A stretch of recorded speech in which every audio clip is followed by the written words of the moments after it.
Assalamualaikum dan selamat sejahtera. Okey, sekarang kita nak masuk leraian daya. Okey, leraian daya adalah proses meleraikan satu daya kepada komponen-komponen daya. Okey, itu adalah leraian daya. Komponen proses kita nak leraikan satu daya, satu daya tunggal kepada komponen daya. Okey. Jadi komponen daya ini ada dua, iaitu komponen mengufuk ataupun komponen X. Okey, kalau leraian daya, okey, katakan ada satu daya tunggal. Okey, ini daya. Jadi kita boleh leraikan kepada daya komponen mengufuk ataupun komponen X, dan kita boleh leraikan kepada komponen menegak ataupun komponen Y. Jadi ini kita panggil leraian daya. Okey, itu saya dah terangkan. Komponen menegak, menegak ini Y. Okey, Y, komponen menegak bertujuan untuk mengimbangi berat budak bagi kes ni. Okey, bagi kes ni aktiviti ni dia menarik, dia menarik kawan dia. Okey. Yang mana satu upin, mana satu ipin, saya dah lupa. Okey. Ini ipin kan? Okey, ini ipin, ini upin. Jadi komponen Y bertujuan untuk mengimbangi berat ipin, manakala komponen mengufuk ataupun komponen X mengatasi daya geseran dan menggerakkan ipin ke sebelah kanan. Okey. Jadi itu adalah tujuan komponen X dan juga tujuan komponen Y. Okey, sekarang kita lihat. Okey, jadi ini adalah leraian daya. Okey, leraian ada satu daya tunggal sebab upik ini ditarik ke atas. Okey, ini adalah arah daya tarikan. Jadi bila kita buat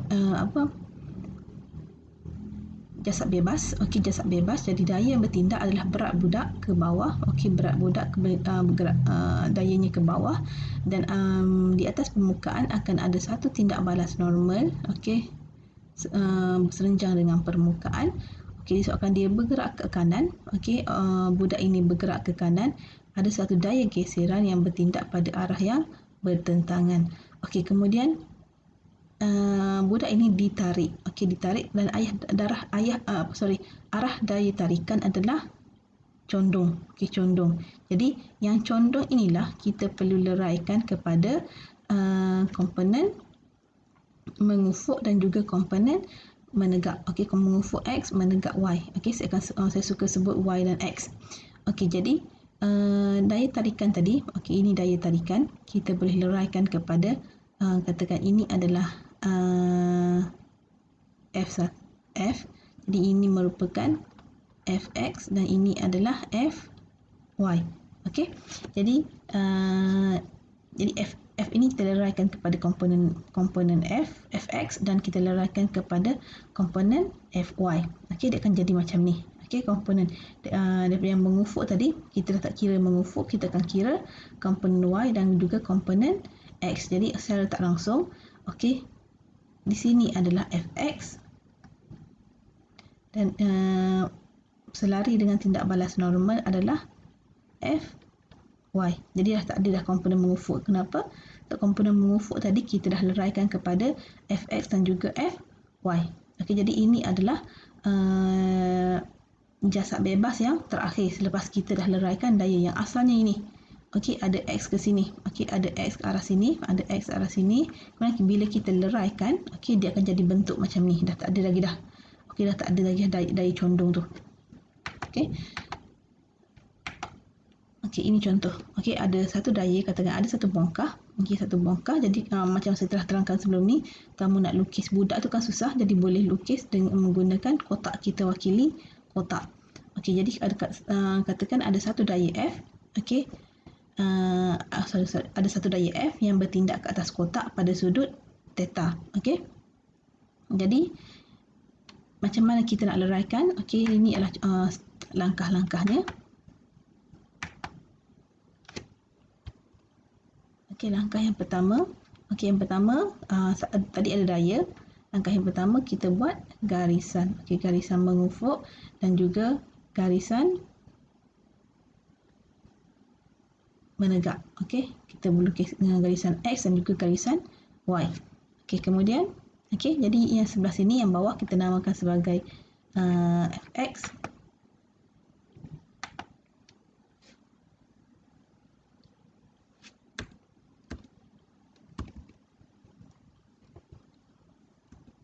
Sekejap ya. Okey, jadi yang mengufuk, yang mengufuk kita namakan fx dan yang mendatar kita namakan sebagai fy. Jadi ini sebenarnya kita guna kaedah segitiga. Okey, kita boleh guna kaedah segitiga untuk selesaikan. Macam mana? Kita bawa, kita bawa fy ini ke sebelah sini. Okey, kita lukis fy itu di sini. Okey, kita lukis fy di sini. Okey, so lukis. Okey. Kita lukis fy di sini. Okey, jadi ini adalah fy. Okey, ini adalah fy. Jadi kalau kamu lihat di sini, okey, ini adalah bentuk segi tiga. Kamu dah belajar trigonometri. Jadi untuk dapatkan fx, okey, ini kita boleh gunakan untuk dapatkan fx nilai sebelah sini, sudutnya sebelah sini kita boleh guna. Kalau fx kita guna cos. Okey, untuk fx kita guna cos. Kenapa cos?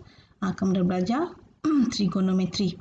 Okey, saya takut hantu kalau K sebelah dengan hipotenus. Jadi fx merupakan sebelah bahagi dengan hipotenus. Jadi kita guna untuk fx kita guna cos. F cos theta. Macam mana dapat? Kamu dah belajar dalam matematik, saya tak nak ajar. Okey. Jadi untuk fy, macam nak cari nilai fy, kita guna sin. Okey, sin theta bertentangan. Kita guna sin. Okay, macam mana dapat? Kamu dah belajar dalam matematik. Jadi ini adalah aplikasi matematik. Okey, untuk fx kita guna, untuk cari nilai fx kita guna f cos theta. Untuk cari nilai fy kita guna f sin theta. Okey, ini. Okey. Kita anggap fy ini pindah ke sebelah sini. Okey, itu benda yang sama. Okey, sekarang kita lihat contoh. Okey, sebuah bongkah kayu ditarik oleh daya T yang condong pada sudut 30 darjah. Okey, bertindak di atas permukaan mengufuk. Okey. Jadual menunjukkan daya yang bertindak. Okey, daya tarikan T adalah 36. Okey, T adalah 36. W adalah 24. Tindak balas normal 6. Daya geseran 20. Okey, jadi hitungkan magnitude bagi komponen mengufuk dan komponen menegak bagi tarikan T. Jadi dia nak Fy untuk T dan juga kita sebutlah. Kita sebut Tx dan juga Ty nanti. Okey, tentukan magnitude dan arah daya paduan dan C adalah pecutan bongkah. Okey, kita buat satu-satu. Yang pertama, kita nak ditanya berapa nilai komponen mengufuk bagi T dan juga komponen mengufuk bagi Y. Jadi kita namakan mengufuk adalah Tx, menegak adalah Ty. Okey, jadi yang pertama, kamu lukis dahulu. Okey, lukis dahulu komponen mengufuk. Okey, ini adalah T. Okey, kemudian kita leraikan.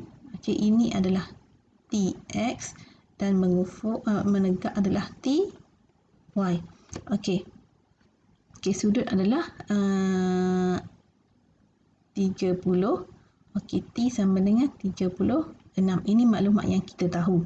Okey, untuk cari Tx, kita guna formula cos. Okey, dan untuk guna Y, kita guna formula sin. Jadi kamu gantikan Tx 36, T 36, cos 30. Jadi kamu dapat jawapan 31.18 Newton ke kanan. Ke kanan maksudnya ke sinilah. Kalau dapat negatif, ke kiri. Kalau dapat positif, maksudnya ke kanan. Untuk Ty, 36 sin 30 dapat 18 Newton. Jadi arahnya ke atas. Kalau dapat negatif, arahnya ke bawah. Jadi ini adalah nilai Tx dan juga Ty. Soalan B. Soalan B tanya apa tadi? Soalan B, magnitude dan arah daya paduan. Dia nak daya paduan. Sekarang ni, bila kita dah leraikan, kita dapat ke sini, Tx dan ke atas selari dengan R adalah Ty. Jadi ini dah tak ada. Sekarang ni ini dah tak ada. Jadi kita consider yang ini untuk cari magnitude daya paduan. Ini. Kita guna jasad bebas yang ini. Jadi saya lukis. Kita lukis semula. Kita ada ke kanan, Tx. Kita ada ke atas, ada 2, iaitu R, dan juga ke atas juga lagi satu, kita ada Ty. Okay, kita ada ke bawah W, dan kita ada ke sini iaitu Fr. Okey, frictional. Okey, Fr diguna Fr. Okey. Jadi pertama kita selesaikan komponen mengufuk dan juga komponen menegak. Kita selesaikan dahulu komponen X. Jadi untuk paduan mengufuk, kita ada Tx dengan Fr. Dan kita tahu bahawa untuk Fx, kita katakan daya paduan, paduan untuk X adalah Fx. Okey, sekarang ni kita katakan untuk daya paduan komponen X adalah Fx. Jadi kita dapat formula, Fx, Fx sama dengan, disebabkan dia bergerak ke sebelah kanan, gerakan akhirnya ke sebelah kanan, bermaksud Tx ini lebih besar daripada Fr. Jadi kita dapat Tx tolak dengan Fr. Kenapa dia buat tambah? Sebab itu adalah pertambahan. Okey, sekarang ni saya dah masukkan nilai negatif sebab saya dah tahu ini negatif, ini ke arah yang berlainan. Jadi bila digantikan, saya akan ganti 31.18 tolak dengan 20 terus. Kalau dia buat tambah, bila gantikan nilai baru dia masukkan nilai negatif. Kalau saya sudah masukkan nilai negatif siap-siap, saya dah ambil arah itu masukkan dalam formula. Kalau untuk yang dibagi contoh yang ini, dia ambil yang basic, yang yang umum. Paduan adalah pertambahan. Cuma saya dah masukkan negatif sebab ia arah ke kiri, tapi dia masukkan negatif pada penggantian. Saya masukkan negatif awal-awal, penggantian saya jadikan positif. Kamu akan dapat nilai yang sama, iaitu 11.18 Newton. Jadi nilai Fx adalah 11.18 Newton. Dah selesai untuk komponen X. Sekarang kita lihat komponen Y. Jadi komponen Y, Fy. Jadi Fy, kita tahu bahawa Fy adalah sama dengan kosong. Fy adalah sama dengan kosong. Kenapa? Sebab dia adalah dia tak ada pergerakan ke atas dan ke bawah. Sekarang ni kita buktikan betul tak Fy ini sama dengan kosong. Jadi kita kira Fy, Fy sama dengan Ty tambah dengan R, sebab dia sama-sama ke atas, maka kita tolak dengan W. Jadi ganti Ty adalah 18, R adalah 6, tolak dengan W adalah 24, dan kita dapat 0 Newton. Jadi ini dia saya dah terangkan tadi. Jadi daya paduan ke atas bongkah adalah F adalah 11.18 ke arah kanan. Kita ambil nilai F akhir, daya paduan akhir adalah sama dengan Fx. Kenapa? Sebab Fy tak ada nilai. Kalau Fy ada nilai, cara lain diperlukan untuk kira. Nanti kita tengoklah jika ada. Kalau ada Fy ini ada nilai, ada cara lain, bukan cara macam ni, ada cara lain. Untuk C. Dia suruh cari pecutan. Jadi kita dah tahu bahawa daya paduan adalah 11.18. Untuk cari pecutan, kita guna formula F sama dengan M. Kita guna formula F sama dengan MA. Jadi F ini adalah daya paduan. Jadi kita ubah equation A sama dengan F bahagi M. Jadi kamu gantikan F18, M 2.4, dan kamu dapat 11.66 meter per saat kuasa 2. Contoh yang kedua. Gambar raja jasad bebas bagi sebuah bongkah. Lakukan komponen berat yang selari. Tentukan daya paduan. Dia nak pecutan benda yang sama. Jadi yang pertama, W ke arah bawah yang asalnya tadi, ini komponen landasan condong, dan kita ada objek. Objek dia akan ada tindak balas normal, N tindak balas normal. Kemudian beratnya adalah ke arah bumi ke sini. Jadi untuk landasan condong, komponen Fy. Okey, komponen Fy adalah selari dengan tindak balas normal. Jadi ini adalah komponen Fy. Manakala ini adalah komponen Fx. Jadi di sini okey ini okey W ini okey W ke bawah ini W ke bawah okey kita boleh leraikan kepada ke sini Wx dan ke sini adalah Wy. Okey jadi kita leraikan begini. Okey dia bagi sudut adalah 60 darjah. Kenapa 60 darjah sini? Kita lihat segitiga bongkah. Okey di sini 60 okey. Jadi ini juga 60 sudut selang-seli. Okey, ini 60, ini juga 60. Jadi 60 di sini. Okey, 60 di sini. Okey, ini kamu kena. Okey, jangan salah. Okey. Jadi ini adalah 60. Okey, di sini 60 sudut 60. Okey, macam mana? Ini kamu dah belajar matematik. Okey. Macam mana yang lupa? Okey, saya terangkan. Jika kita panjangkan, okey kita tahu bahawa di sini adalah Wx.